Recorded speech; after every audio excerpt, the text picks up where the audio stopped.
Hi friends, நான் இன்றைக்கி கருப்பு கவுனி அரிசி எப்படி செய்வேன் அப்படின்றத உங்களுக்கு நான் சமைச்சு காமிக்க போகிறேன். அதுக்கு ஃபஸ்ட்டு ஒரு கருப்பு கவுனி அரிசி ஒரு 1/4 கப் எடுத்துக்கிட்டேன். அதை நல்லா கழுவிட்டு 3லேருந்து 4 மணி நேரம் ஊற வச்சுட்டேன். இப்போ ஊறிடுச்சு. இதை நான் தண்ணியை இருத்துட்டு நல்லா மிக்சியில் அரைச்சி எடுத்துக்கிட்டேன். எடுத்து அந்த அரிசியை குக்கரில் சேர்த்துக்கிட்டேன்.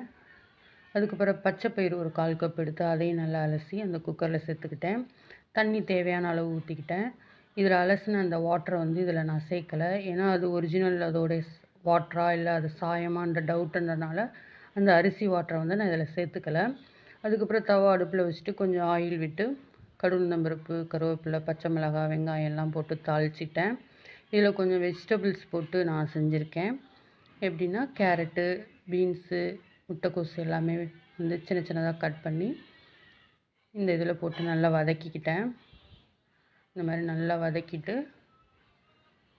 நல்லா வதங்கினதுக்கப்புறம் நம்ம அந்த குக்கரில் சேர்த்துடணும்.